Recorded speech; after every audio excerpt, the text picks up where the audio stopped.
اب میں بغیر کسی تاخیر کے حضرت مولانا محمد مراد صاحب قاسمی کو دعوت سخن دیتا ہوں کہ تشریف لائیں اور اپنے خطاب سے سامعین کو محظوظ فرمائیں۔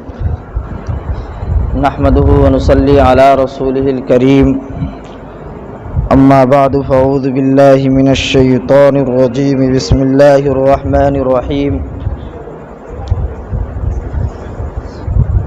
يا أيها النبي قل لأزواجك وبناتك ونساء المؤمنين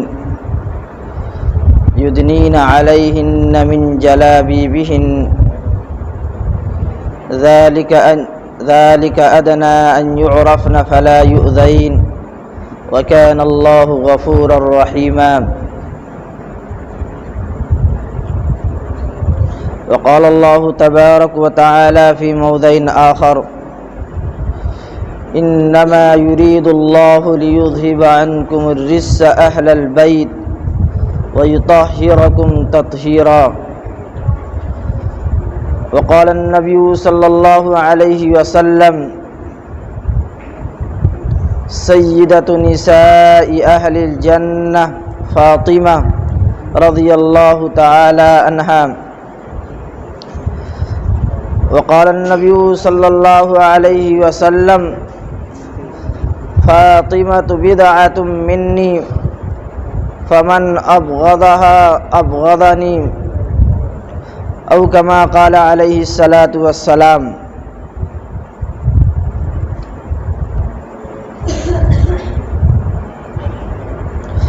اللہ تبارک و تعالی نے اس روئے زمین پر جناب محمد الرسول اللہ صلی اللہ تعالی علیہ وسلم کو مبعوث فرمایا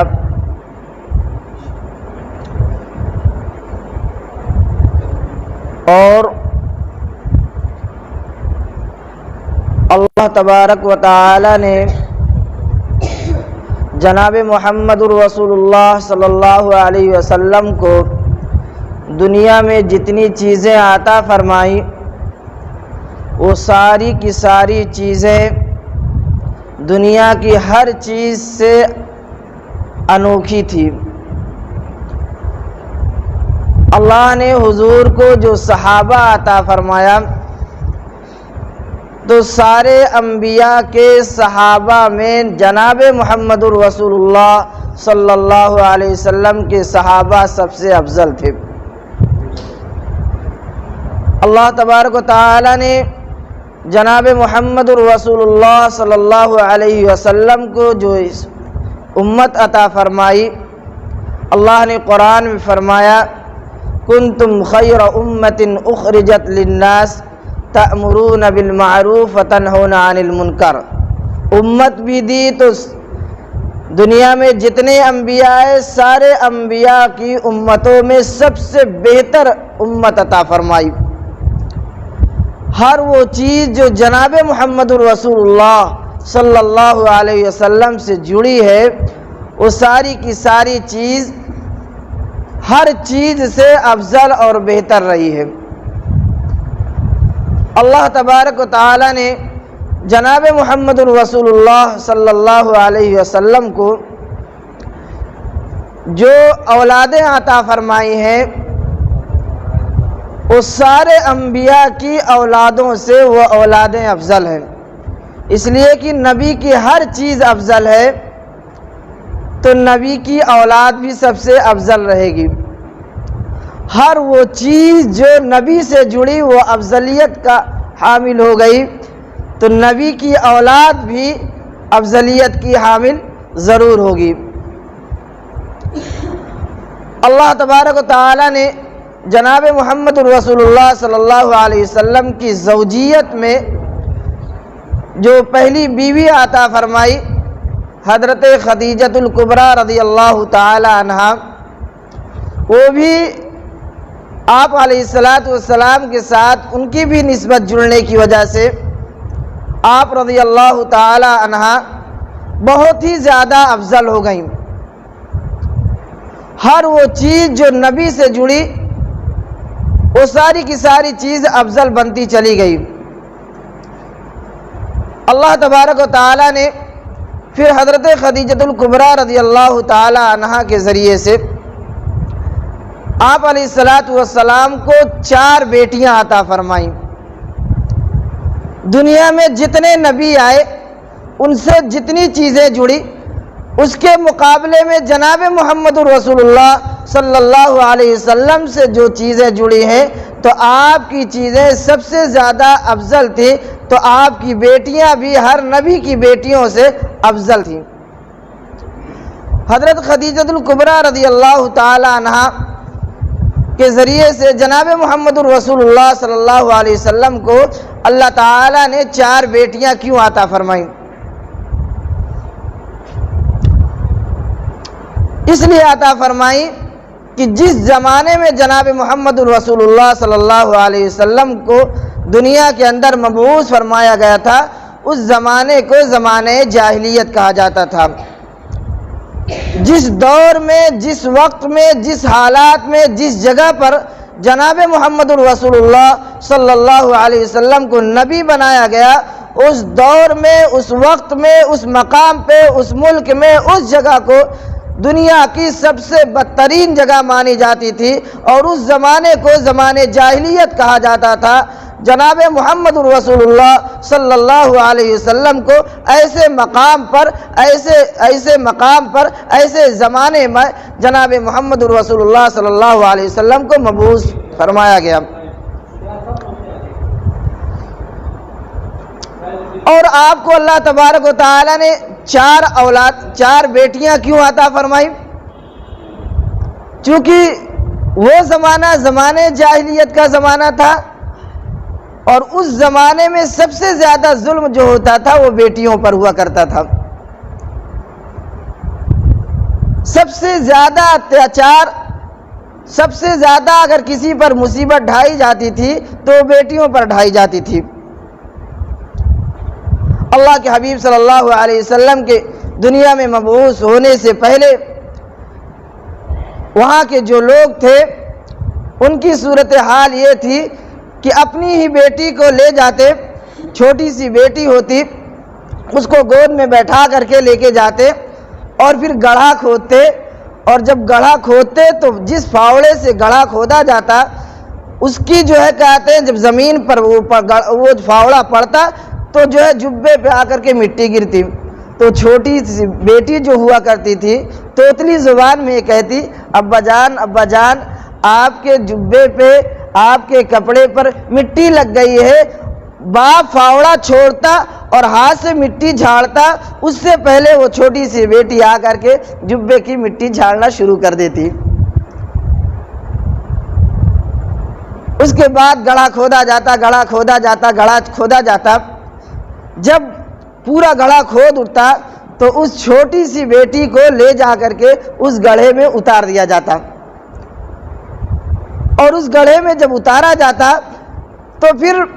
بیٹی اپنا ہاتھ دیتی یا اپنا اشارہ کرتی کہ کسی طریقے سے اس گڑھے سے اس کو نکالا جائے۔ اسے لگتا کہ میں اتفاق سے گر گئی ہوں، اسے نکالا جائے، تو اتنے میں وہ انتظار کرتی کہ میرا باپ ہاتھ دے گا، میں باہر نکلوں گی۔ اتنے میں باپ جو ہے پھاوڑے کے ذریعے سے مٹی ڈالنا شروع کر دیتے، کبھی ایڑی پہ مٹی پڑتی، کبھی ناخن پہ مٹی پڑتی، اور وہ بیٹی تعجب کرتی کہ میرے اوپر مٹی کیوں آ رہی ہے، اور وہ آواز دیتی ابا کو، ابا مٹی گر رہی ہے، اور میرے کپڑے پہ مٹی لگ رہی ہے، میرے پیر پہ مٹی لگتی، یہاں تک کہ باپ ایک مستی کی چال میں مٹی گراتا رہتا، یہاں تک کہ ٹخنے ڈھک جاتے، اس کے بعد یہ گاٹھی ڈھک جاتی، دھیرے دھیرے پیٹ ڈھک جاتا، اور اس کے بعد یہاں تک باپ سے بیٹی کہتی رہتی، ابا جان مٹی میرے اوپر گر رہی ہے اور میرا پیر بوجھل ہوتا جا رہا ہے، مجھے اس گڈھے سے نکال لیا جائے۔ آخر میں مٹی آتے آتے گلے تک پہنچتی، اور پھر اس توتلی زبان سے جس لفظوں میں وہ بیٹی کہتی تھی کہ ابا مجھے اس گڑھے سے نکالو، مٹی آ رہی ہے، اس کی زبانوں میں مٹی لگنا شروع ہو جاتی۔ اس کی زبانوں میں مٹی لگنا شروع ہو جاتی اور پھر وہ آواز دیتی، تھوڑی تھوڑی دیر ہلکی ہلکی آواز ہونے لگی، یہاں تک کہ پورا منہ ڈھک گیا۔ اب بیٹی آواز نہیں دے سکتی ہے باپ کو کہ مجھے گڑھے سے نکالا جائے، مجھے گڈھے سے نکالا جائے، وہ آواز بھی نہیں دے سکتی ہے۔ آنکھ سے دیکھ رہی ہے، بالکل آنکھ کی نگاہ باپ پر ٹکی ہوئی ہے اور اشارے اشارے میں یہ کہہ رہی ہے کہ ابا مجھے نکال لیا جائے اس گڈھے سے۔ لیکن اس عالم میں بھی وہ اپنی غیرت کو دکھانے کے لیے، اپنی غیرت مندی کو ظاہر کرنے کے لیے، اپنی عزت کو بچانے کے لیے، اس ماحول میں یہ ظاہر کرنے کے لیے کہ میں ایک عزت دار شخص ہوں، پھر آنکھ پہ بھی مٹی پڑتی، سر پہ بھی مٹی پڑتی، اس کے بعد ساری مٹی ڈال کر کے بیٹی کو اس کے اندر دبا دیا جاتا۔ آج کسی کی بیٹی کا انتقال ہو جاتا ہے اور وہ جب بیٹی کو دفن کر کے آتا، ابھی ایک چھوٹا سا واقعہ آپ نے سنا ہوگا کانپور کا، باپ کو جو ہے کہتے لوگ مار رہے تھے، بیٹی گئی اور بیٹی جب گئی تو اسے پتا چلا کوئی معاملہ ہو رہا ہے، اتفاق سے اس کی جو ہے آنکھ جو ہے اپنے باپ، اس کے باپ پر پڑی تو دیکھا کہ میرے ہی باپ کو لوگ مار رہے ہیں، اور پھر رونے لگی اور روتے روتے باپ کے پیر کو پکڑ لیتی ہے اور کہتی ہے ابا میرے ابا کو مت مارو، میرے ابا کو مت مارو، میرے ابا کو مت مارو۔ یہ ایک مرتبہ نہیں، راستے بھر وہ پیچھے سے گنڈے مارتے رہے مارتے رہے مارتے رہے اور وہ بیٹی یہ کہتی رہی ابا مت مارو، میرے ابا کو مت مارو، میرے ابا کو مت مارو۔ وہ جب واقعہ اور وہ جو ہے کہتے ہیں میں نے اس کو دیکھا تو بے ساختہ اس طریقے سے آنکھ سے آنسو آنے لگے کہ کتنی چھوٹی سی بیٹی ہے اور اپنی فکر نہیں کر رہی ہے، بار بار گر رہی ہے اور اٹھ رہی ہے، اٹھ کر کے باپ کے پیر کو پکڑ رہی ہے اور یہ کہہ رہی ہے میرے ابا کو مت مارو، میرے ابا کو مت مارو۔ لیکن ان درندوں کو ترس نہیں آیا، ان درندوں کو ترس نہیں آیا۔ اللہ اکبر، اللہ اکبر۔ آج اگر کوئی جانور کو مارتا ہے تو اس کی بھی حفاظت کی جاتی ہے، اس کے خلاف بھی کیس لکھی جاتی ہے، اس کے خلاف سخت سخت دھارائیں لکھی جاتی ہیں، لیکن وہ بیٹی چیختی رہی، چلاتی رہی، شور مچاتی رہی اور اس وقت پولیس کے،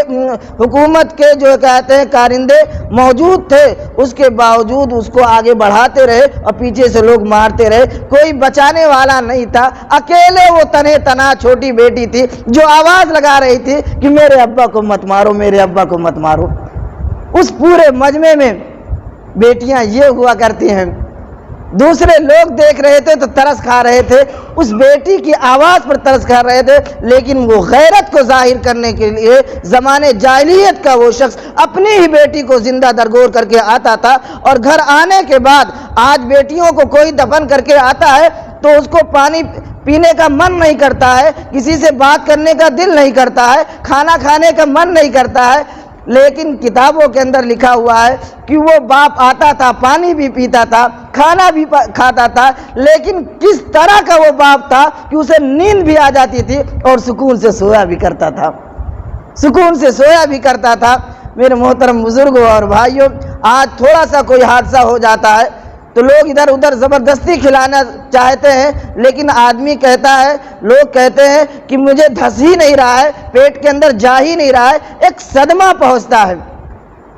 لیکن اس زمانے کے لوگ یہ سمجھتے تھے کہ میں نے بیٹی کو زندہ درگور کر دیا تو میں عزت پا گیا، میں غیرت مند شخص ہو گیا، میں بہادر ہو گیا، میں لوگوں کے سامنے بیٹھنے والا شخص بن گیا، میں لوگوں کی آنکھوں میں آنکھیں ڈال کر کے بات کرنے والا شخص بن گیا۔ وہ اپنی عزت کے خاطر یہ سارا حادثہ اور یہ سارا واقعہ پیش کیا کرتا تھا اور جو ہے کہتے ہیں سکون سے رہا کرتا تھا۔ اس وجہ سے جناب محمد رسول اللہ صلی اللہ علیہ وسلم کو اللہ تعالیٰ نے چار بیٹیاں عطا فرمائی کہ دنیا دیکھے کہ بیٹیوں کو پرورش کس طرح کی جاتی ہے، بیٹیوں سے محبت کس طرح کی جاتی ہے، بیٹیوں کو پالا کس طرح جاتا ہے، بیٹیوں کو دلار کس طرح کیا جاتا ہے۔ اللہ تبارک و تعالیٰ نے جناب محمد رسول اللہ صلی اللہ علیہ وسلم کو 4 بیٹیاں عطا فرمائی،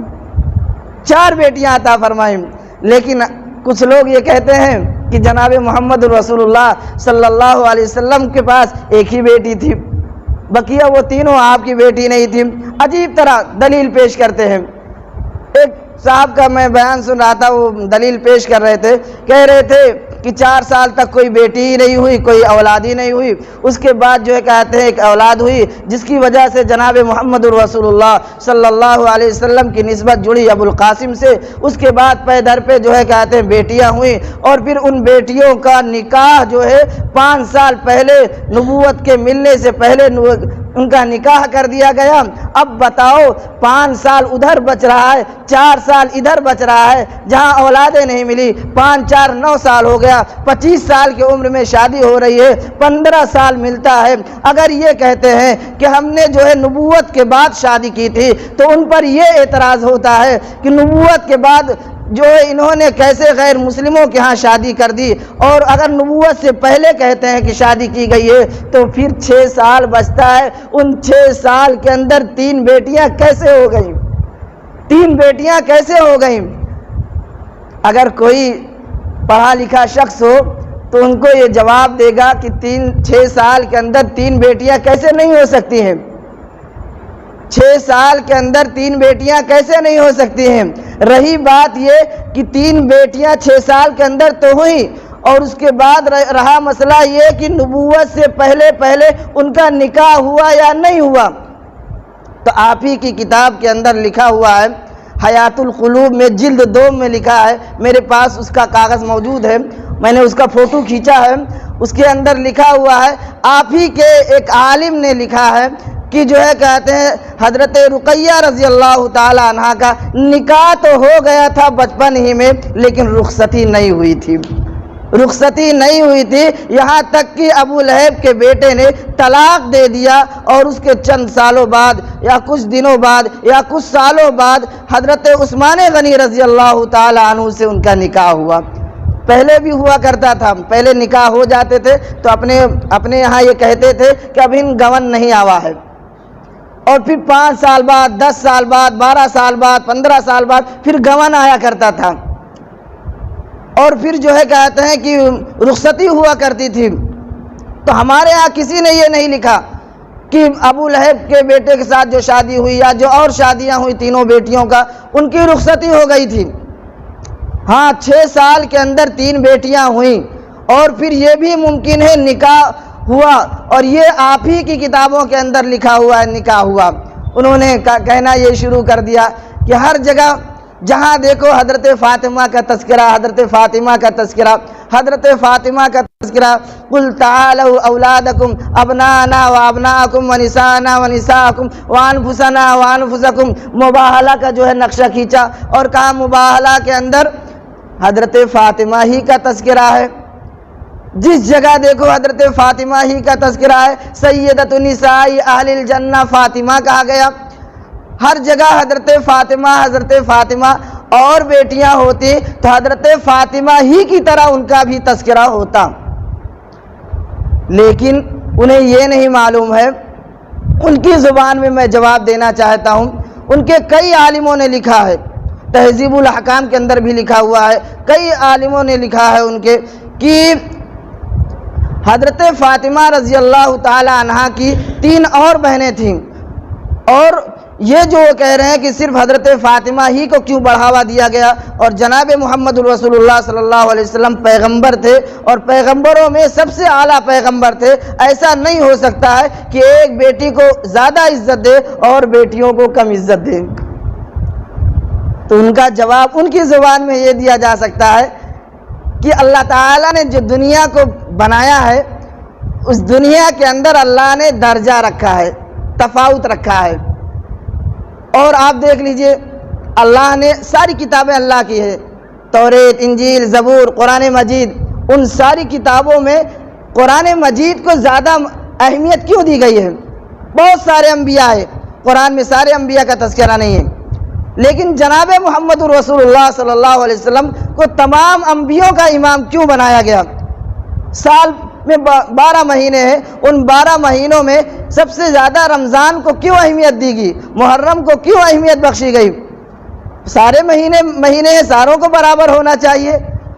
حضرت یوسف علیہ السلام بھی حضرت یعقوب علیہ السلام کے بیٹے تھے، اور حضرت بنیامین بھی حضرت یعقوب علیہ السلام کے بیٹے تھے، لیکن بنیامین کے مقابلے میں فطرتی طور پر حضرت یعقوب علیہ السلام حضرت یوسف سے زیادہ محبت کرتے تھے. اس سے یہ تھوڑی پتہ چلتا ہے کہ حضرت یوسف علیہ السلام 2 ہی بھائی تھے اور حضرت بنیامین کا انکار تھوڑی ہوتا ہے۔ دنیا کے اندر جتنی چیزیں ہیں سب میں مراتب ہیں، سب میں درجے ہیں۔ اس سے نہیں پتہ چلتا کہ حضرت علی رضی اللہ تعالیٰ عنہ اپنے بھائیوں میں سب سے اعلیٰ مقام رکھتے ہیں تو ان کے اور بھائی ہے ہی نہیں۔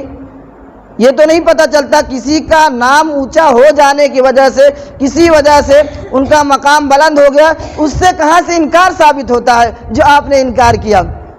اور رہی بات آپ نے مباہلہ والی کہ آپ نے نصرانیوں سے مباہلہ کیا اور پھر حضرت فاطمہ کو پیش کیا، ارے اللہ کے بندے تھوڑا کتاب کا مطالعہ کیے ہوتے، کیا اس وقت اور بیٹیاں زندہ تھی کہ نہیں تھی اس کو دیکھ لینا چاہیے تھا،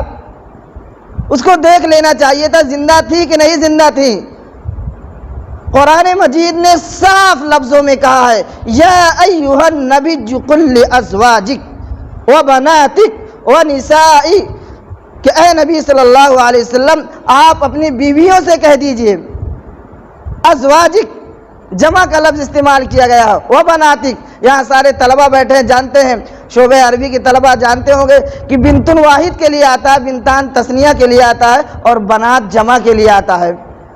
بنات جمع کے لیے آتا ہے۔ اور جناب محمد رسول اللہ صلی اللہ علیہ وسلم کے لیے جو لفظ استعمال کیا گیا واحد نہیں استعمال کیا گیا۔ اگر آپ کی اکلوتی بیٹی حضرت فاطمہ ہوتی تو پھر بنت کا لفظ استعمال کیا جاتا، اگر 2 ہوتی تو بنتان کا استعمال کیا جاتا، لیکن قرآن مجید نے جو اللہ کا کلام ہے اللہ نے خود استعمال کیا ہے وہ بناتکا، کہ آپ اپنی بیٹیوں سے کہہ دیجئے، اپنی بیٹی سے نہیں، اپنی بیٹیوں سے کہہ دیجئے یا ایھا النبی قل لازواجک وبناتک ونساء المؤمنین یدنین علیہن من جلابیبہن، کہ اپنے چہرے کو ڈھک لیں، اپنے چہرے کو ڈھک لیں۔ تو میرے محترم بزرگوں اور بھائیوں، میں اس عنوان پہ نہیں جانا چاہ رہا ہوں کہ وہ کیا کہہ رہے ہیں، کیا کہنا چاہتے ہیں، بلکہ یہاں تک کہ لکھا ہے کتابوں کے اندر کہ امام خمینی خود قائل تھے اس بات کے کہ جناب محمد رسول اللہ صلی اللہ علیہ وسلم کی 4 بیٹیاں تھیں۔ کتنی بیٹیاں تھیں؟ 4 بیٹیاں تھیں، امام خمینی خود قائل تھے۔ یہ چٹر پٹر مولوی جو پیدا ہو گئے ہیں، مولانا پیدا ہو گئے ہیں، یہ نہ قرآن لائیں گے، نہ حدیث لائیں گے، نہ اپنی جو ہے کہتے ہیں معتبر روایتیں لائیں گے، نہ ہماری سیاہ ستہ کا تذکرہ کریں گے، یہ دلیل پہ دلیل بیٹھاتے جائیں گے، دلیل پہ دلیل بیٹھاتے جائیں گے، اور تمہارا دماغ جو ہے قرآن سے زیادہ نہیں چل سکتا ہے۔ جو دلیل پہ دلیل، اتنی عمر ہو گئی، اتنی عمر تک کوئی اولاد نہیں ہوئی، پھر اتنی عمر پہ اتنی اولادیں ہوئی، تمہارے دماغ میں جو باتیں گھستی ہیں نا اس میں کہیں نقص ہے۔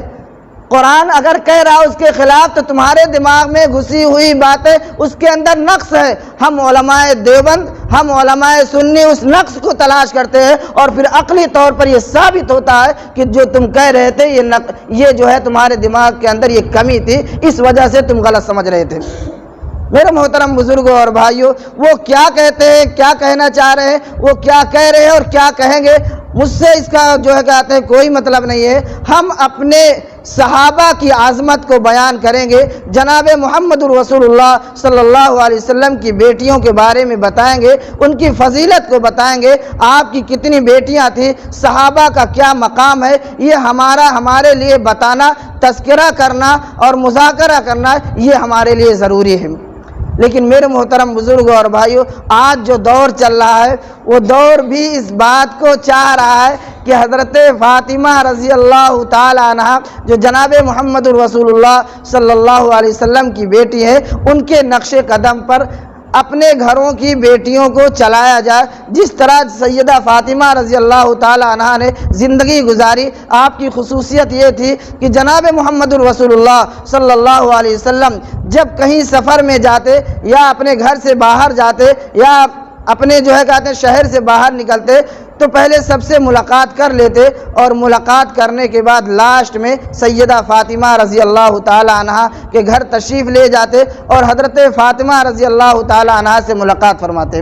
اور پھر جب آپ سفر سے واپس آنے لگتے تو آپ سب سے پہلے حضرت فاطمہ رضی اللہ تعالی عنہ سے ملاقات کرتے۔ جب واپس آتے تو پہلے گھر تشریف نہ لے جاتے، بلکہ پہلے حضرت فاطمہ رضی اللہ تعالیٰ عنہ کے گھر آتے اور پھر دوبارہ جاتے اپنے